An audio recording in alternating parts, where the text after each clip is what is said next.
Well, we're going to start off with the front tire today.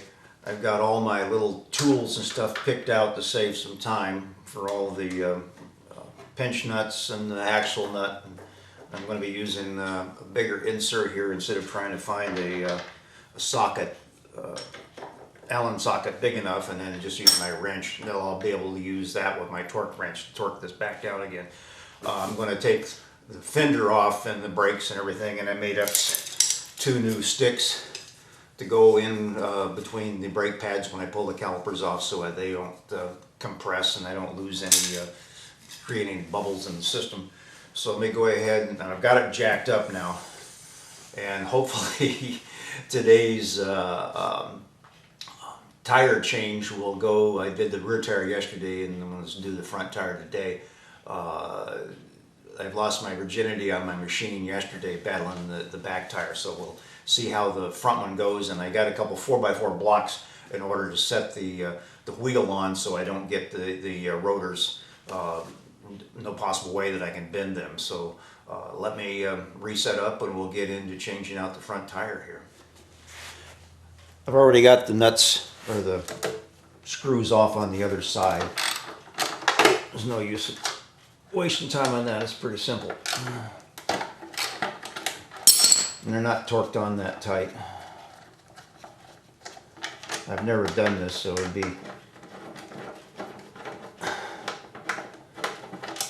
I got my T-Max Club Italia from my friend Claudio.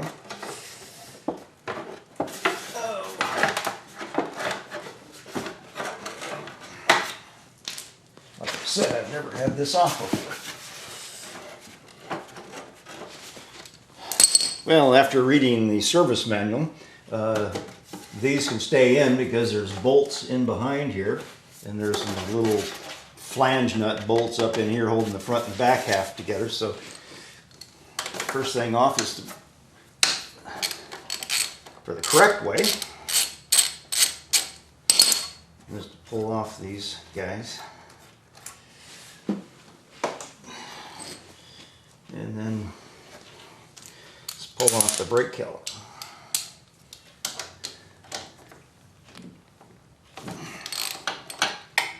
It also says this reflector up here, it's just part of the brake caliper too.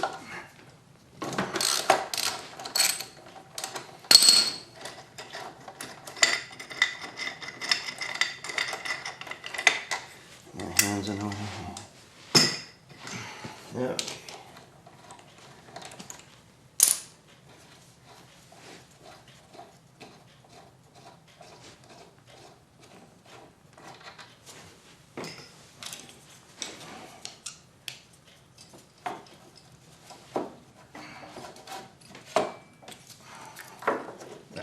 Get back in there.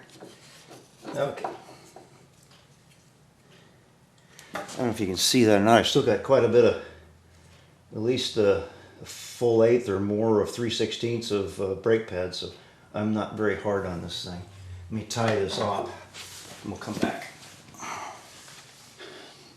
One thing I noticed, I took the, there's a bracket that holds the, speed sensor cable and the hydraulic brake cable together. I took that off up here, up above, but there's a little bracket right in here that holds the speed sensor cable, and there's a little arm above, a little hook that holds it above and below. But now I've taken, with this bracket removed, I can separate out the brake caliper from the speed sensor cable. Let me...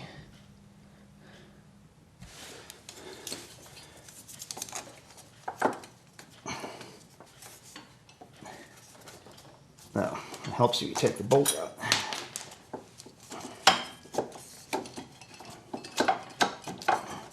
Okay.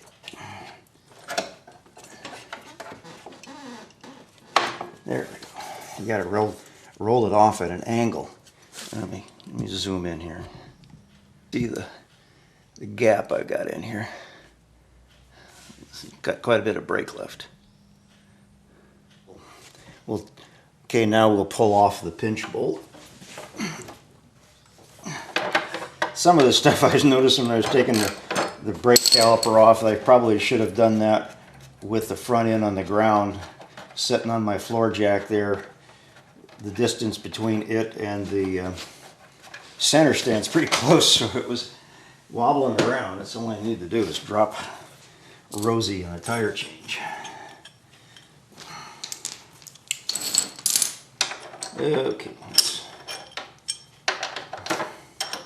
The spark plug wrench also fits in this hole, but I wouldn't use it because it's so much thinner that you may distort it.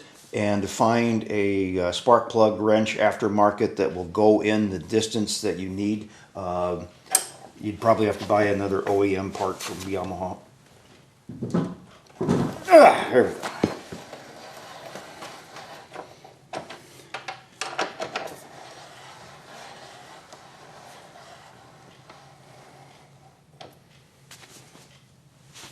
I wonder, let me put a little bit of wood underneath that tire.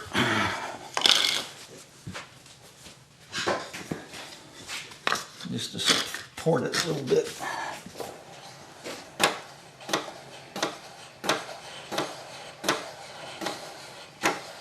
One thing I did, oh yeah, okay. You gotta check this thing too for being straight. I'll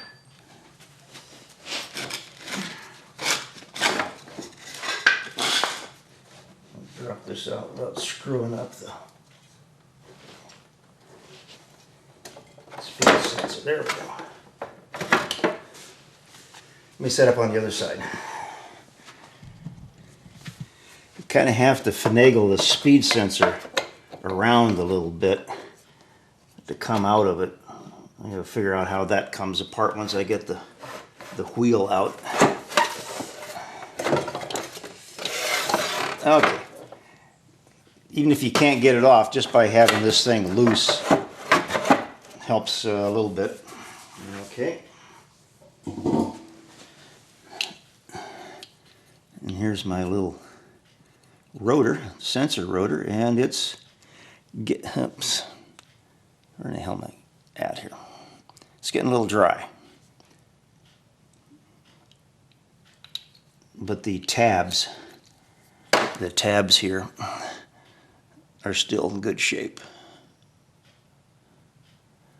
I can't remember who was now, Ithacus, or how we pronounce his name. His were all worn away, and there's still a little bit of thickness here too. You can see it barely, just right down in here. There's a little bit of thickness in there. Okay, that's another project. Something else I wanted to do too is I've got my arrow mark here going that way, and because this has got double rotors, so I don't get confused, I'm going to go ahead and put a direction arrow on both sides.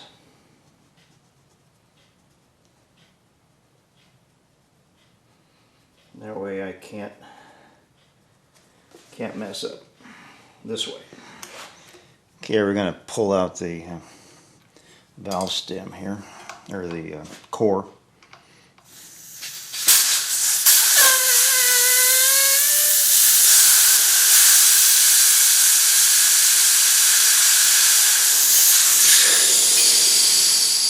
Okay, set those. Well, we'll try this bead breaking a little different way. I took and set the spray thing on, or the foamy release stuff, and I put a little bead around here. It's liquefied that tire lube I was using.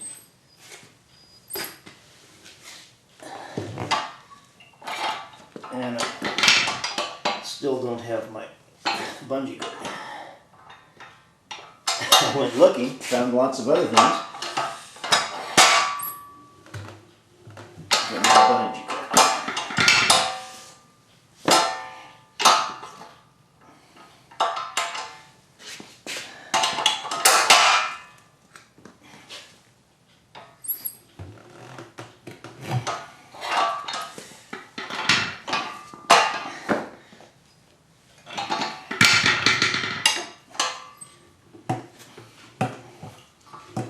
Okay.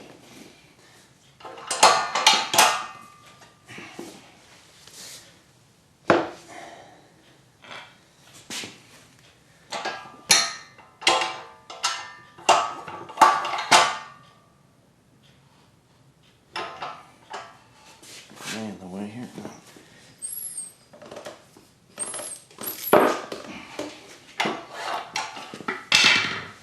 Now I just noticed that took a lot more pressure. Let me get my bottle.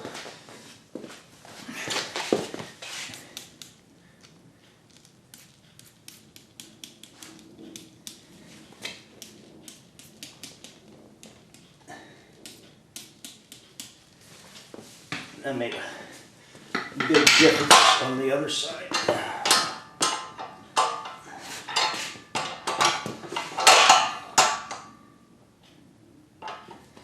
Oh yeah. A little lube goes a long way.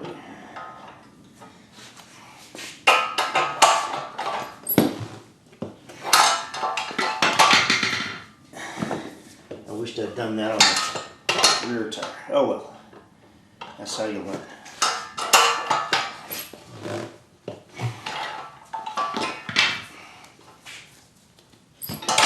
Okay. I had to press the rim down and lift the tire to get the rim separate from the out of the way of the tire, so I tighten this guy down. Hopefully I won't have the problems that I had with the rear tire. I mean, this thing really goes easy. The machine really works good if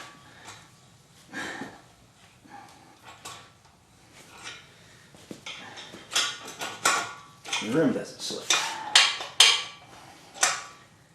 I'm having my reservations about having the big arm, because a couple times if I'd had just the standard one with 3 arms like this, that's the way the standard one comes, with a pin in the middle of that, I wouldn't have had to have stopped and started over again because the pillar here got in the way. Okay, let me reset up. Okay, we'll have take 2 here. I think I was supposed to leave that in.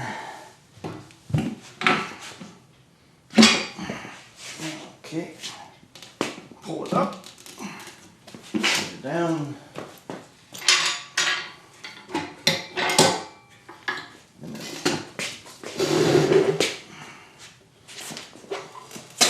okay.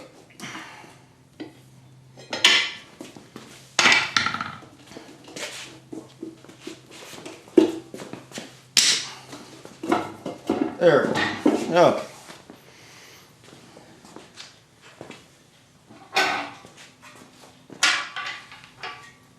Now I'm supposed to pull this up, pull this out.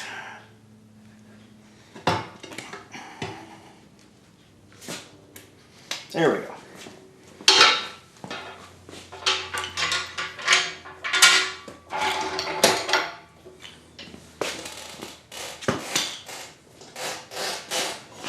There we go.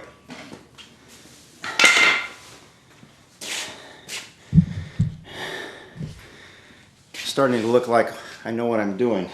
Let me clean the rim up. We'll put this one on the balancer. I want to see what it is before I do put the new tire on.